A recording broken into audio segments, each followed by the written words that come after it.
안양에 있는 한 치킨집에 전화가 걸려왔습니다. 그곳에서 아르바이트를 하는 정준영 군이라는 군이 그 전화를 받은 것입니다. 근데 상대방의 소리를 알아먹을 수 없는 겁니다. 뭐라고 말은 하는데 알아먹지를 못하는 것이죠. 알고 봤더니 언어 장애가 있는 한 여성 고객이 전화를 한 것입니다. 그래서 자꾸 대답합니다. 고객님 뭐라고요? 잘 안 들립니다. 다시 말씀해 주세요. 메뉴를 자꾸 묻는 것이죠. 그러자 그쪽에서 잠시만요 하더니 한 남자 어린아이를 바꿔줍니다. 근데 그 아이가 말합니다. 죄송해요. 엄마가 아파서요. 그러더니 메뉴와 주소를 말해준 뒤에 전화를 끊었습니다. 이 정준영 군은 치킨을 배달하다 보니까 그 지역 지리를 잘 알 뿐더러 그 주소를 봤더니 반지하에 어렵게 살고 있는 가정인 것을 쉽게 알 수 있었습니다. 그래서 그 마음에 어려운 형편에 그 치킨 한 마리 아들에게 사주고 싶다는 어머니의 마음이 참 그 마음에 감동이 된 것입니다. 그래서 마음에 이런 생각을 했습니다. 그래, 이 치킨을 무료로 선물해 주자. 본인이 그 돈을 내고서 그 집을 찾아갔습니다. 그 배를 누릅니다. 띵동띵동. 누구세요? 치킨 왔습니다. 문을 엽니다. 그러자 이 정준영 군이 말합니다. 축하합니다. 행운의 7번째 손님에게 무료로 치킨을 드립니다. 착한 거짓말 한 것이죠. 왔는데 어려우신 것 같아서 제가 이걸 드리려고 했습니다. 그러면 그 어머니와 아들이 자존심이 상할까 봐 그 자존심을 지켜주면서 말한 겁니다. 행운의 7번째 손님이어서 무료로 드립니다. 이 사연이 SNS를 통해서 많은 사람들에게 감동을 주었고 그 안양시에서는 선한 시민상을 이 청년에게 수여했다고 합니다. 사람들은 말할지 모릅니다. 우연한 사건이고 그게 뭐 대단하냐고, 아니 통닭 한 마리 선물한 게 뭐 대단한 일이냐고 작은 것일 수 있습니다만 남에 대한 국률한 마음을 가지고 있지 못하다면 누구나 보기에 쉬울 것 같지만 누구나 할 수 없는 일인 것입니다. 더욱이 작은 것이라도 상대의 자존심을 지켜주면서 나누어 줄 수 있는 그 마음을 사람들이 알아주고 그 마음에 감사한 것 아니겠습니까?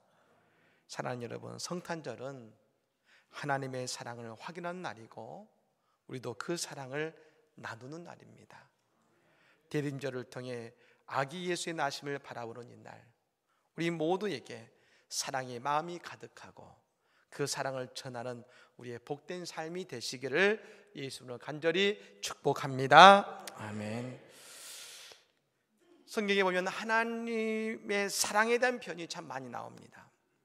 하나님은 사랑이시다고 했습니다. 근데 그 가운데 신약 성경에 최초로 쓰인 하나님의 사랑의 언어가 있습니다. 그것이 뭐냐라고 말하신다면 저는 주저하지 않고 이 한 단어를 선택할 것입니다. 그건 임마누엘입니다. 임마누엘. 하나님이 우리와 함께 계신다. 사랑은 어떤 걸까요? 함께 있는 겁니다. 사랑은 옆에서 상대방의 말을 들어주는 것입니다. 사랑은 상대가 힘들 때 그 손을 꼭 잡아주는 것입니다. 하나님께서 우리를 사랑하십니다. 그래서 바로 우리와 함께 계시는 모습으로 사랑해주고 계시다는 것입니다. 여러분, 어떤 분은 그런 말씀하실 때가 있습니다. 목사님, 너무 아픈데 하나님이 왜 안 고쳐주실까요? 저는 그 말씀 속에 뭘 보냐면 아플 때 고쳐주시는 하나님도 위대하시지만 저는 그 아픔 속에 그분의 손을 함께 잡고 계시는 예수님의 모습을 봅니다. 그 아픔을 함께 나누시는 하나님 예수님, 우리의 아픔 속에, 우리의 눈물 속에, 우리가 기뻐할 때에 늘 함께 하시는 하나님이신 것입니다. 사실 이 임마누엘의 하나님을 우리는 찬양하고 너무나 당연하게 여기지만 그게 왜 가능하냐면 우리가 예수 그리스도를 믿기 때문에 그런 것입니다. 근데 여러분, 유대인들은 이것을 받아들이지 못합니다. 그들은 여전히 하나님을 대면하면 죽게 되고 하나님은 우리와 다른 곳에 계시다고 알고 있지요. 하나님의 성전도 마찬가지입니다. 성막 안에 있는 지성소 안에 하나님은 계셔서 이 땅과 여전히 분리되어 있다고 믿고 있는 것이 유대인들인 것입니다. 더욱이 우리는 아담과 하와를 통해 죄를 지은 존재가 되었습니다. 원죄가 있는 것이지요. 그러나 하나님은 그러니 우리가 그 죄를 지은 우리와 하나님은 함께 계실 수 없습니다. 우리가 죄를 짓는 순간 하나님과 우리와의 관계는 끊어지고 더 이상 함께 할 수 없는 자리에 서게 된 것입니다. 죄는 그런 것입니다. 하지만 예수님은 인간을 정죄하기 위해 오신 분이 아닙니다. 우리와 함께 하시기 위해서, 죄 때문에 고통받는 우리와 함께 하시고 위로하시기 위해서 오신 분이십니다. 그러니 이것이 얼마나 큰 사랑인지 우리는 알 수 있는 것이죠. 예수님 승천하시면서도 주신 약속이 이것입니다. 임마누엘의 약속이 있었습니다. 내가 세상 끝날까지 너희와 항상 함께 있으리라. 그래서 우리가 사랑의 하나님이라고 부를 수 있는 이유는 나를 사랑하셔서 지금도 나와 함께 동행하시고 함께 하시기 때문인 것입니다. 내가 사막의 음침한 골짜기로 다닐지라도 해를 두려워하지 않을 것은 주의 지팡이와 막대기가 나를 안위하시나이다. 예수가 함께 계시니 시험이 오나 겁없네. 기쁨의 근원 되시는 예수를 위해 삽시다. 날마다 주를 섬기며 언제나 주를 기리고 그 사랑 안에 살면서 딴 길로 가지 맙시다. 아멘. 예수가 함께 계시니 그 사랑 안에 살면서, 그렇습니다. 사랑하는 여러분, 우리가 예수님을 믿고 인정하면 우리는 더 이상 죄 가운데 거하지 않고 우리의 임마누엘의 주님과 함께 동행하게 된다는 것을 믿으시기를 바랍니다. 예수님께서 이 땅에서 우리가 함께 계시면서 주신 큰 선물이 바로 그러므로 우리의 모든 죄를 용서해 주신 것입니다. 우리의 문제는 어디서 옵니까? 죄에서 옵니다. 아담과 하와가 에덴 동산에 있을 때는 여러분 문제가 없었고 근심이 없었는데 죄가 그들의 인생에 들어오자 그들의 인생은 근심의 인생으로 바뀐 것입니다. 이스라엘 백성들이 우리가 보면 참 흠도 많고 완고해서 하나님을 잘 따르지도 않고 우상을 섬길 때가 많았습니다. 그런데 이스라엘 백성들이 유일하게 한 가지 잘하는 게 있습니다. 그게 뭐냐면 회개하는 것입니다. 회개하는 것이죠. 그들의 인생의 문제와 감당할 수 없는 문제 앞에서 맨 먼저 하는 것이 있습니다. 자신들의 옷을 찢고 채를 뒤집어 쓰고 무릎을 꿇습니다. 자기를 부정하고 자기의 연약함을 하나님 앞에 드러냅니다. 우리가 에스더서를 본 적이 있습니다만 모르드게가 어떻습니까? 그 하만의 문제가 왔을 때 그가 하만과 싸우지 않고 그가 옷을 찢고 채를 뒹굴면서 하나님께 부르짖지 않습니까? 그리스도도 마찬가지지요. 우리가 세상 사람들과 다른 중요한 한 가지는 이것입니다. 우리는 늘 회개한다는 것입니다. 내 죄를 주님 앞에 내어놓는다는 것이지요. 우리가 세상에서 일주일간 살다가 교회에 와서 이렇게 앉아 있으면 여러분 뭐가 보입니까? 주님의 사랑이 느껴지면서도 내 죄가 보입니다. 죄 많은 난데, 죄 많은 난데 이렇게 날 불러주셨구나. 예수님께서 나의 빛이 되시니 우리는 늘 회개의 심령을 가지게 되는 것이지요. 그래서 임마누엘의 예수님을 천사는 이렇게 소개합니다. 21절 말씀 같이 한번 읽어보겠습니다. 21절입니다. 읽겠습니다. 아들을 낳으리니 이름을 예수라 하라. 이는 그가 자기 백성을 그들의 죄에서 구원할 자이심이라 하니라. 아멘. 사랑하는 여러분, 우리가 예수를 믿는 이 순간 우리의 모든 죄는 다 용서받았음을 믿으시기를 바랍니다.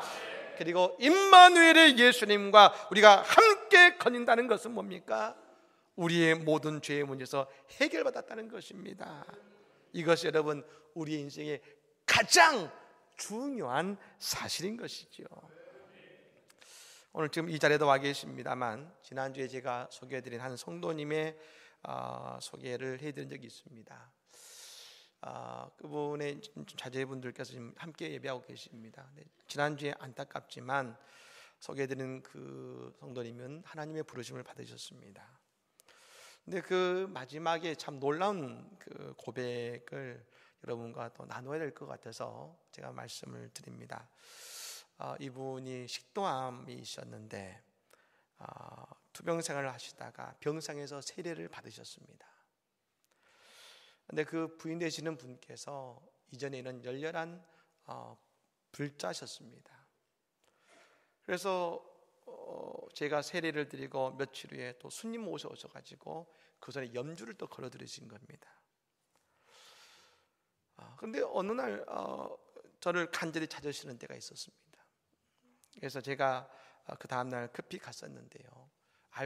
나중에 알고 봤더니 그 전날 심정지가 2번 오신 겁니다. 그러니까 2번 여러분 호흡이 끊어졌던 것이죠. 그런데 그때마다 이분이 특이한 경험을 하셨습니다. 그것은 뭐냐면 첫 번째 숨이 끊어지셨을 때에 불교 쪽으로 이분을 이끌고 가다는 겁니다. 여러분 이건 제가 불교를 종교에 대한 이야기가 아니라 그분이 경험한 얘기고 고백한 얘기를 나누는 거니까 여러분 오해 없으면 좋겠습니다만 그 불교 쪽으로 따라가셨는데 그곳에 갔더니 거기가 지옥이더라는 겁니다. 지옥이요. 깜짝 놀라셨겠지요. 그리고 또 깨어나셨다가 다시 또 숨이 끊어지셨는데 이번에는 교회 쪽으로 끌고 가시다는 것이죠. 그것을 따라갔더니 그것이 천국이다라는 것입니다. 깨어나셔서 어떻겠습니까? 너무 놀라셔서 손에 있는 염주 다 뜯어내버리시고 그때부터 목사님 만나야 된다고, 목사님 만나게 해달라고 하셨다는 것이죠. 그리고 소천하시기 3일 전 마지막으로 말씀할 수 있으셨을 때 따님과 중간자실에서 이런 말씀하셨답니다. 딸아, 내가 예수님과 함께 동산을 거닐었어. 이 성도님의 마지막은 뭡니까? 예수님과 함께 임마누엘의 하나님. 여러분 오늘 우리 모두에게 죄사함을 통한 임마누엘의 축복이 임하기를 간절히 축복합니다. 뿐만 아니라 임마누엘은 뭡니까? 하나님의 승리와 회복을 의미합니다.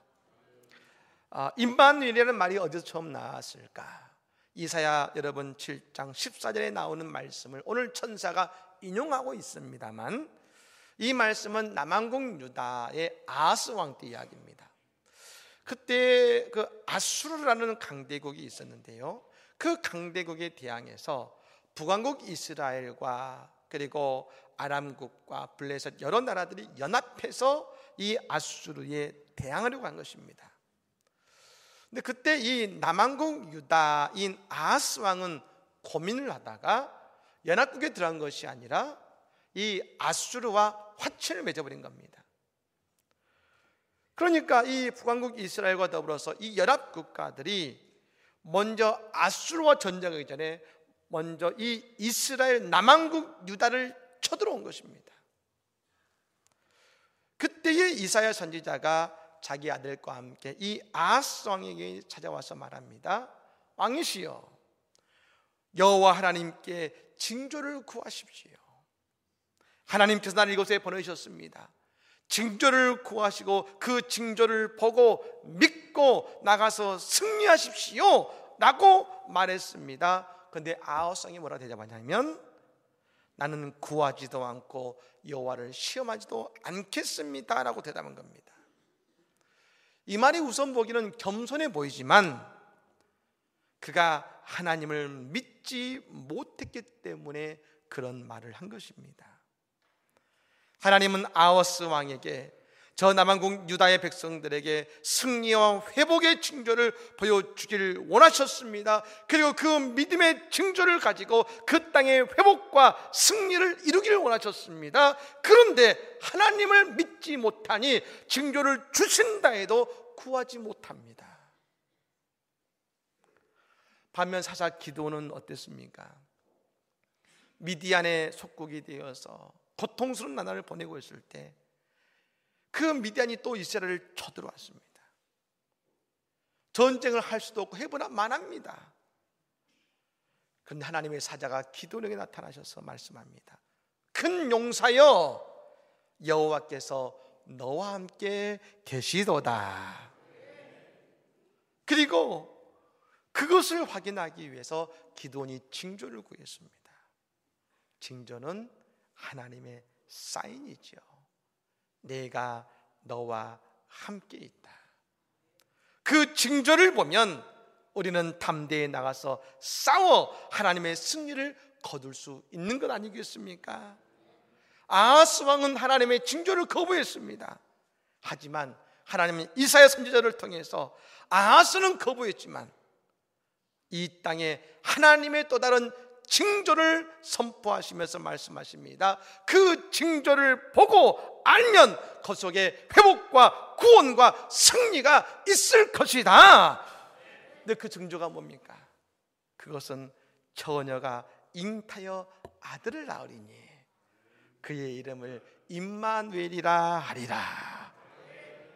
예수님이 이 땅에 오시면 이 남왕국 유다가, 아니 이 땅에 그 누구든지 어떠하든지 하나님이 우리와 함께 계시고 그 예수 그리스도를 우리가 보게 되면 이 땅에 진정한 회복과 구원과 승리를 누리게 된다는 것 아니겠습니까?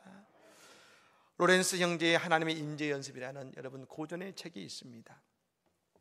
이 로렌스 형제가 이 책에서 거듭 강조하는 한 가지가 있습니다.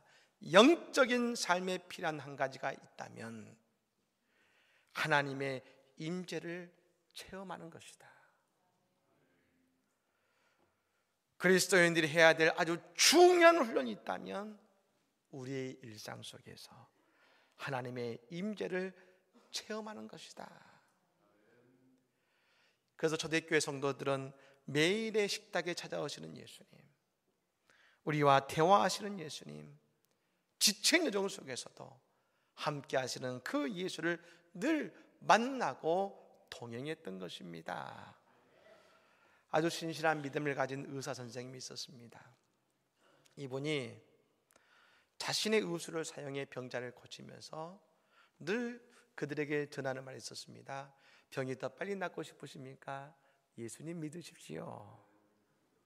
예수님이 당신의 병을 완전히 치유해 주실 것입니다. 이렇게 전도한 것이죠.